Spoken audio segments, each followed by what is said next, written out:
What do we lose? I'm not sure. Max 60 seconds. Okay, but so all we said was this Yesod, that Rachamim, and this is what it means. That's what I'm saying. It's above my pay grade.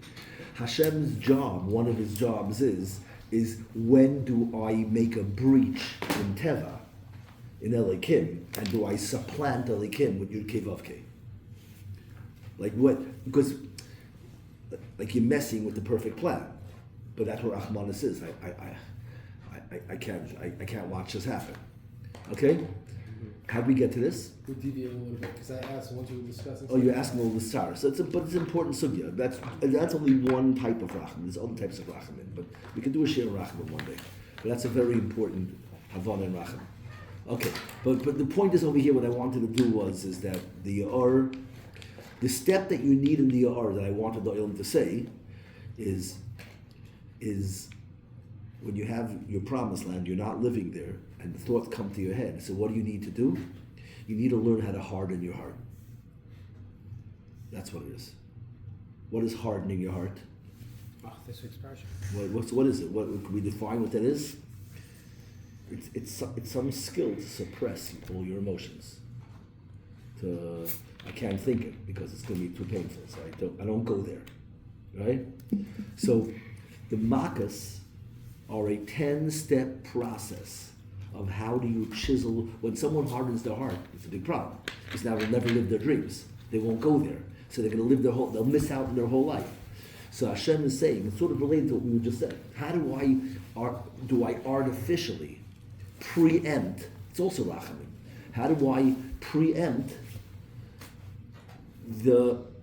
his hardened heart? How do I wake somebody up? Right?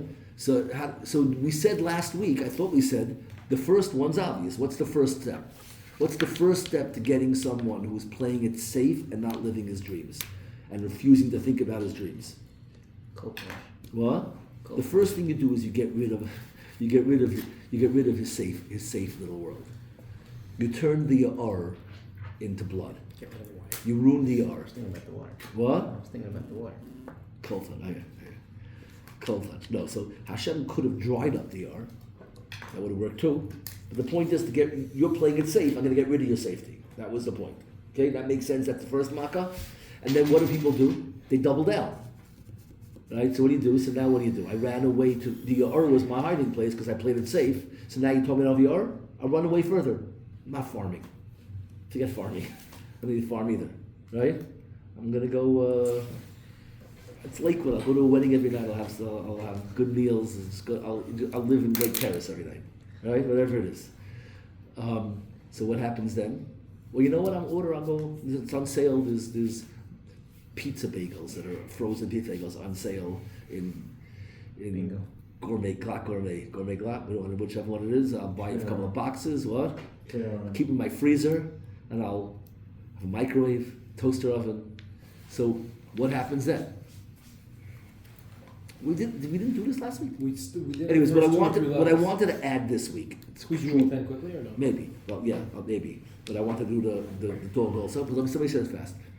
What I discovered this week is something new, which is I really wanted to work it out with the Olam, but it's not for on camera. It's something we have to work out beforehand. Do you realize that there are 10 different words in the parsha this week, last week, for hardening the heart?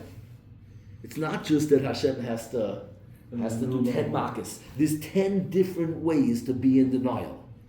It's crazy to discover. I worked it out. Go look inside. Go through the parsha. Let's count them. How many ways are there to avoid thinking about what? He's vayachsek, vayachsek liboy, vayachbed liboy. Yachzak is the same as yachsek. Yachsek liboy, he strengthened his heart. Machbed liboy, what? Hiksha leiv paroi, whole new word. Then it says Most of it says v'chazek. What a lot of mitzvahs, most of the makkos have 4 different lashonis of each makkah. Loishos liboy, loisam liboy,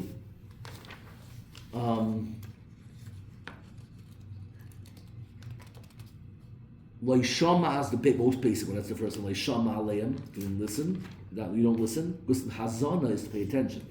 The listening is natural, not to listen. Not to hear is Avoid them out of here. Oidcha mistoilel ba'ami. You like stop whatever that expression it is. Stop not taking it seriously. It's another. His heart, maybe it's his hoilus. I don't know what the word rishayrish is. What else is there? I wrote them all down. You go through it. You'll see if you count from all the Makkos. There's one that's hard to see, but I thought about it. Number 10, because once there's 9, there has to be 10. So, which Makkah is it? I think Borod. Look at Borod. Last one last week. And the partial? But like I'll give you an example. Like Borod has 4 expressions. Well, Vayosef Lachta, I was thinking that's a fascinating one because End of the parsha. no, because Vayosef Lachta is barvoning that he hardened his heart or ignored it, but it doesn't say. It says anything. right after Beichavid. Yeah, but here's what it says. That's Shvi last week. Oidecha mistoilel ba'ami. Beichavid libehu vayechzak. Vayechzak vayechabein oidecha mistoilel. You see that ba'ami? You're still. Loisam liboy el devar Hashem. Anyways, this literally, if we could figure this out, this literally can be a whole new mode of therapy. If we could identify, The same once again. That's pretty cool. if we could identify 10 different ways, how many different ways can you identify? The Torah has 10 different ways that people could be like not feeling. So if we could flesh it out and define all 10, we could literally write a book on becoming real. Like we thought last week that there was one thing, you need 10 steps. No, there's 10 different. Write a book. What? Right. Yeah. Okay, we'll have to work it out. So that's what I wanted to add. You go through it, you'll find every makkah has 3 or 4. Some of them only have 1, but you'll find the different expressions.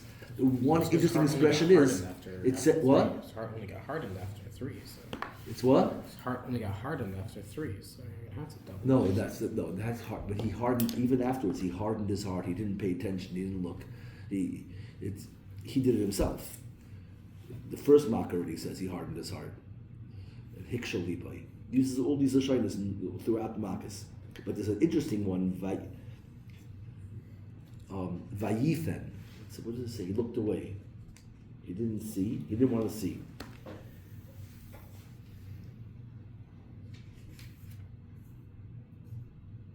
And what's interesting is with the 10 lashonos of not feeling, there's 2 other lashonos in Torah that it doesn't use. You think it would have used up all 10, but there's 2 other lashonos. Can you think of lashonos in the Torah for not letting yourself feel something? Based on for that Just tragedy. To seal the result. Based on for that tragedy. Maybe I should just do it. The Ilm was not with the Ilm was gone. I lost it already, no? I lost the Ilm? I'm with you. No, What? I'm following. I want this. I'm gonna say. Let me just finish this point. Vayafag liboy. When Yaakov hears that they tell him that Yosef is alive, vayafag liboy. He loyhem lahem. He doesn't believe them, and therefore you have to figure out what that means and why does Paro not use it. And also when Yosef sees the brother, I mean, he can't hold himself back anymore. By his apek, he held back. Then he wasn't able to hold back. So why doesn't it use the lashonos that Paro held back his emotions with vayafag?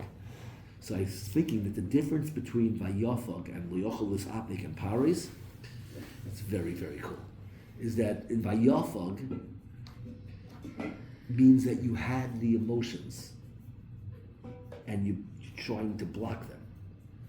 Like loyochelis apek, I'm feeling it and I'm trying to hold it back. Paris are not letting himself feel. It's preempting feelings. Paro doesn't want to feel. The Yid we automatically feel. And the question is, can you bottle up those feelings? That's much holier. It's more, maybe more difficult, but it's something worth. When we figure it out, that's an important thing to work with. Is that all of Paro's ways are preempting not feeling, like looking away. Vayifen, he turns away. He doesn't want to see it. That means he doesn't want to feel. It's not holding back your feelings. Hardening the heart doesn't mean to not feel. It means to not let yourself feel initially. Which is related to those who wanted to deal with Mila. That's what Mila, too many moving pieces.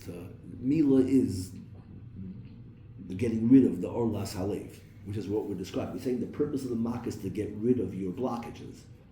So the Makkos were to peel away your klipas, all your layers that don't let yourself feel. That's what Mila is. And that's why the sign of a Jew, you enter the covenant of Judaism by removing an Orla, becoming open, capable of connecting to somebody. Pari's whole avodah is 10 different ways to not feel. The Judaism is defined by you're not a yid until you got rid of all your orlas, the orlas halev, and the orla of the bris. It's the ability to feel and to be intimate and to be vulnerable and to be real, which is like farming.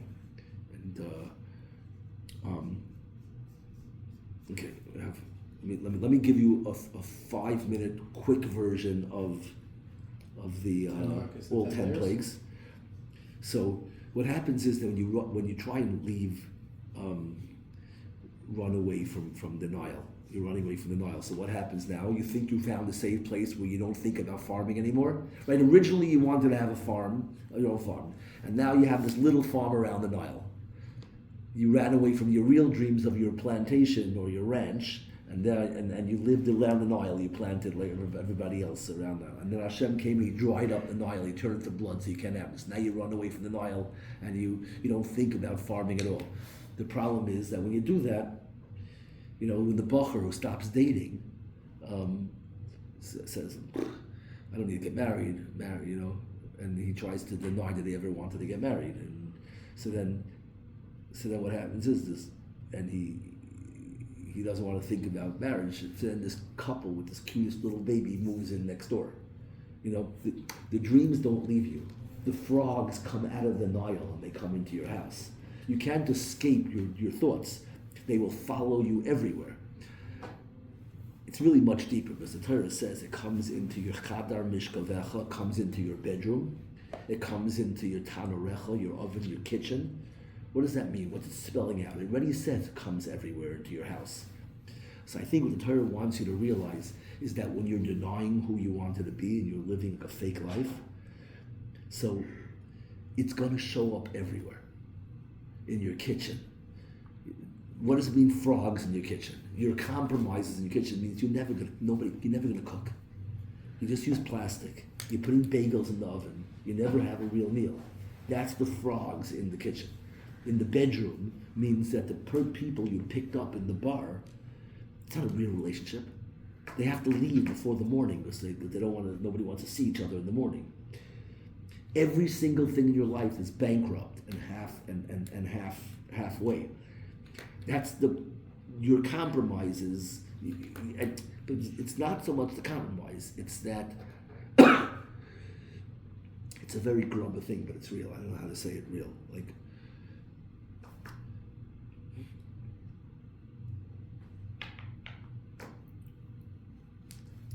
I'll tell you this. All the metaphor, all the anecdotes make it take too long. When you're living a compromise, so you pick up a girl, or you date a girl, but not for marriage. So you will see in her eyes your bankruptcy. Like, what does she have to do? What does a girl have to do to live such a fake life? That's not what she dreamt of. So in your relationship to her, you are going to see the sadness of what you're doing. You're going to want to be like all geschmack and whatever. But the bottom line is like let's get this over. Let's get this over with. Like don't get carried away. Like you can't really. You understand what I'm saying? Am I explaining it good enough without getting graphic? Like. When you run away, you cannot be safe when you run away because everything you're running away with will yell at you. You're a cop-out. The girl you're with, you will see in her eyes the pain of that she knows you're not the real deal. She needs to be with somebody. She's lonely, so she's here. But and a man doesn't not so deep. So you want to just be all in, and she's not all in. So that's the frogs in the bedroom. And in the kitchen is the same thing. You never cook a meal. One day you look around, you go, what am I doing? Just pizza boxes everywhere. Uber Eats, packages stacked up on the floor. And then you realize that's your wake-up call everywhere. That's the frogs. The frogs come out of the water and they follow you into your house. You can't escape the water. That's a transition. You can't escape the water. When you run away from your dreams, they come out of the water. Why specifically frogs? What? Why specifically frogs? Well, we didn't say it's frogs. We said it's all amphibians. Machlekes, whether it's crocodiles. What's the point? Things The that things come that from live in the water can leave the water and follow you. Just because you ran away from your farming, you're not going to farm anymore, and you think you're safe. You move to the Midwest, Well, that's the next step. That's already kinim, where you move with is a whole new life. Offers no water, but they also could turn to lice. Let's skip that one because now I want to do fast. So, the big change is what happens then when you realize that you can't escape your dreams and they're going to follow you everywhere, and so now. What you do is now you just need to go dark places. It's dark and loud. You got to live on the streets, the clubs, the loud music. The problem is once you leave the real world, and again, in each step you're supposed to go back home. You're supposed to wake up and say, "Yeah, you dried up my Nile. Let me go plant endowment for rain. Let me go dream again." But if you're doubling down, each makkah is where you're doubling down, hardening your heart in a new way.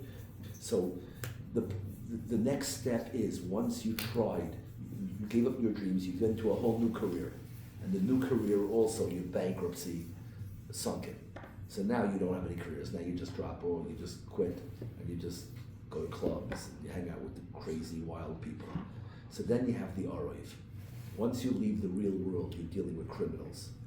And you get mauled, you get robbed and beaten up, and whatever Arov. Arov is the wild animals, the people who occupy the streets. They're not the same people who occupied your office.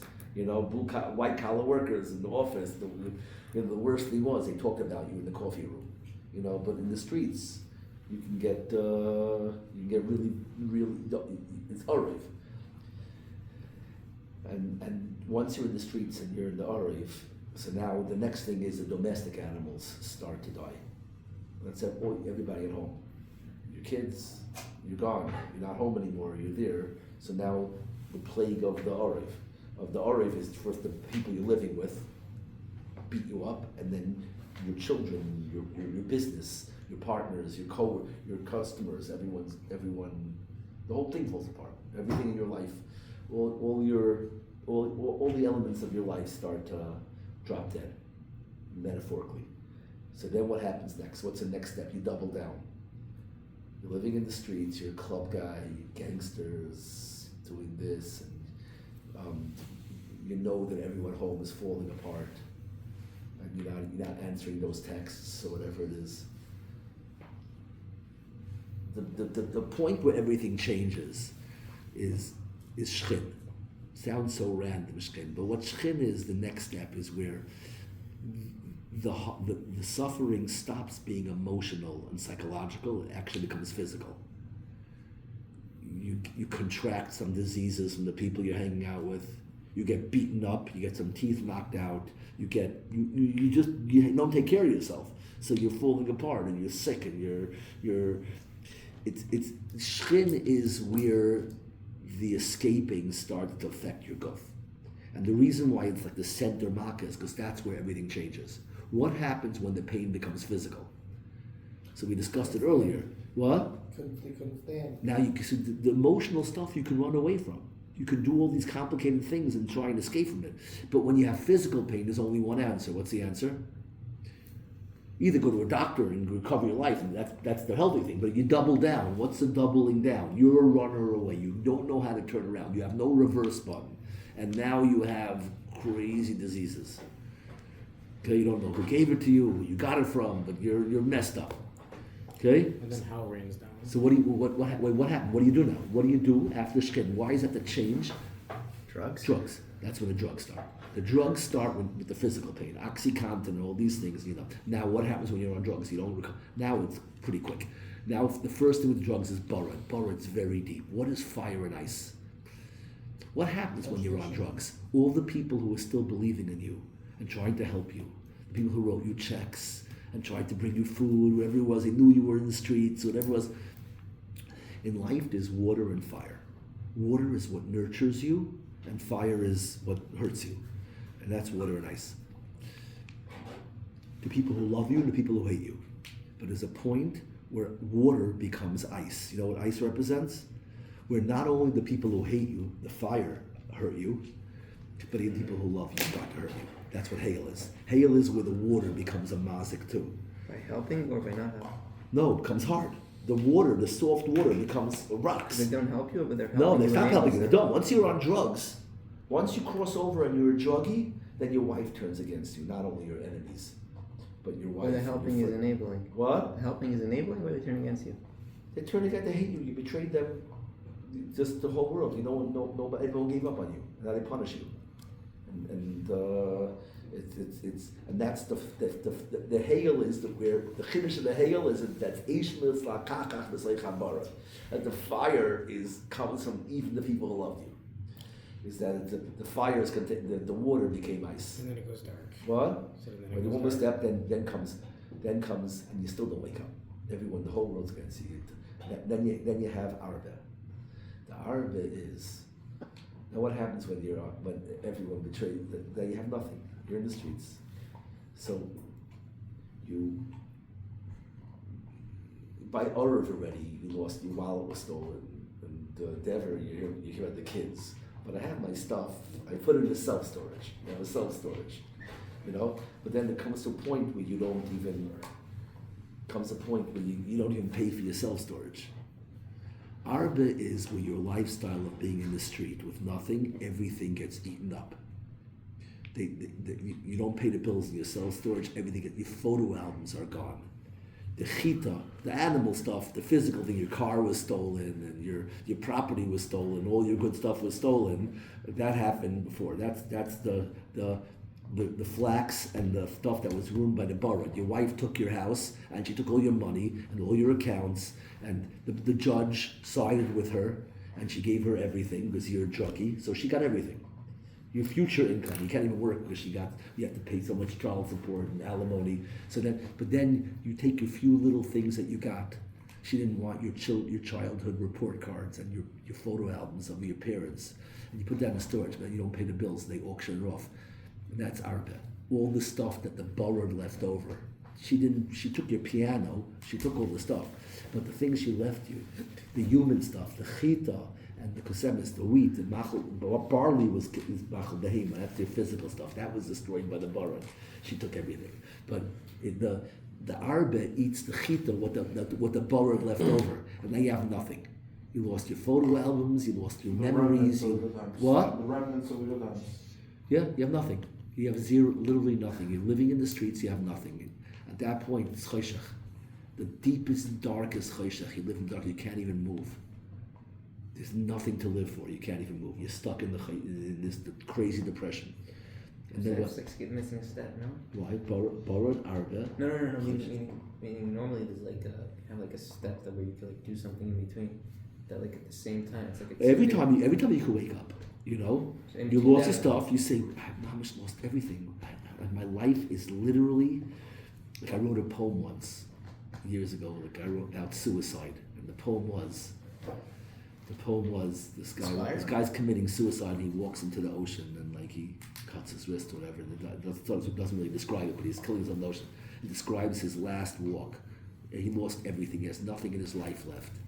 Everything failed. Everything was lost, and he's walking along the beach into the water, and leaving his last footsteps into the beach. And then he goes into the water, and as he's dying, he turns around. You know what he sees? He sees the waves wash away his footprints. His last footprints get washed away. So now, what's powerful about that? What's powerful about that is that's the ultimate wake-up call. When you lose everything, I have nothing, then you go I'm not going to leave anything in this world, nothing. I have to turn around and start again.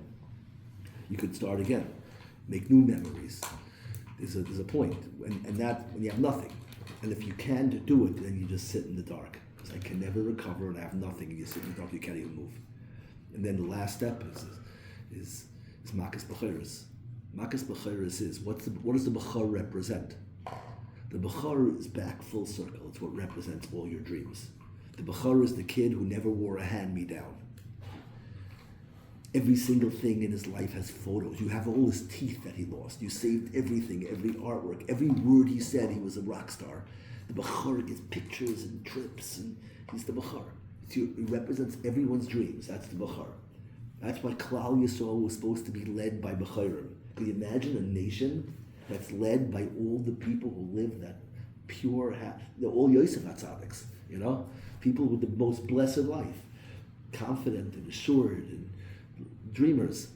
We were supposed to live by dreamers, but the death of your firstborn is that if you don't wake up at the end, and your dreams die, and you have nothing left. And that's like the final step. No more dreams. The death of the firstborn. So it's a program to get you out of dawn. This is and it's very real. You can modify it and work with it, but that's a framework. It's a very real framework of how it works, more or less.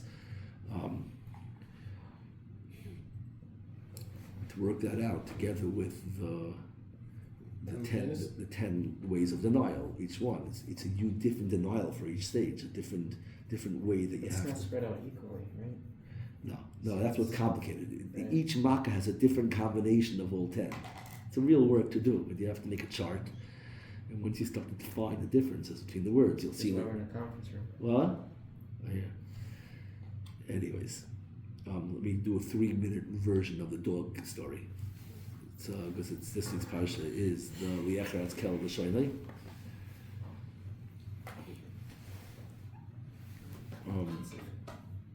I just have to be out of here in less than 5 minutes. So,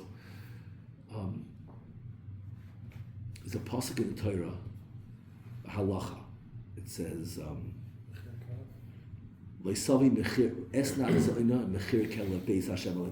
you cannot bring, if you sell a dog, the proceeds of selling the dog, you can't use that to buy karbanos.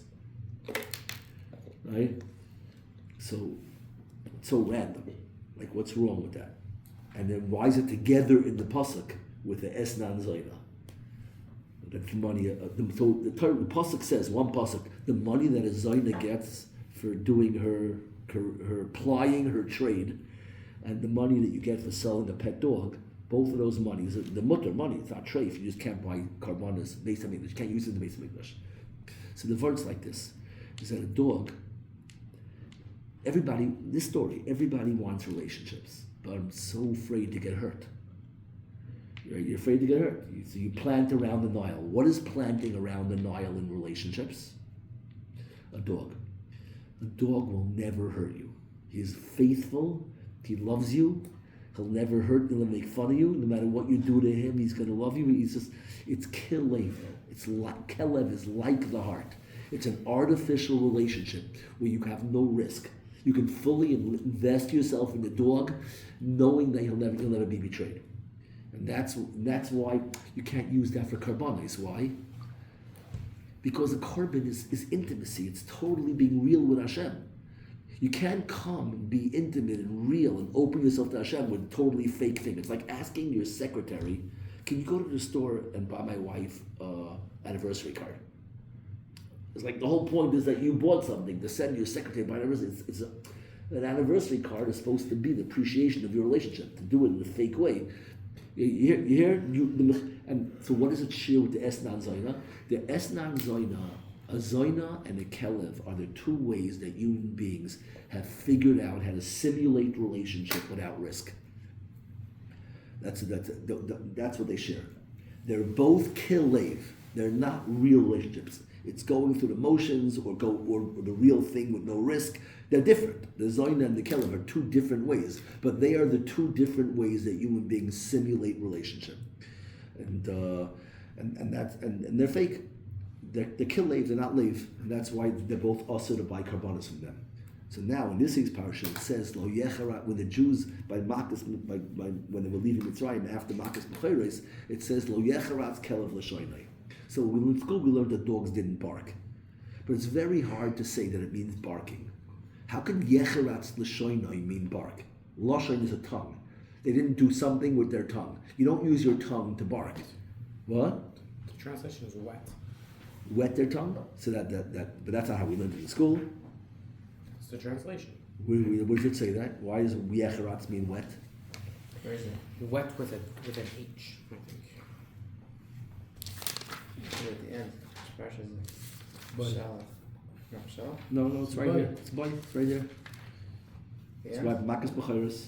No, it's not the end. It's It's the after. and before. It's before, right before wet with Hachir an- Zelachem, wet with an H. which means what? It's like sharpening a stone, Sharpening their sharpening a speech. blade. So how do you sharpen your tongue? You get ready to bite? I don't know. So here's my pshat and what it means. Yecharatz l'shaynai.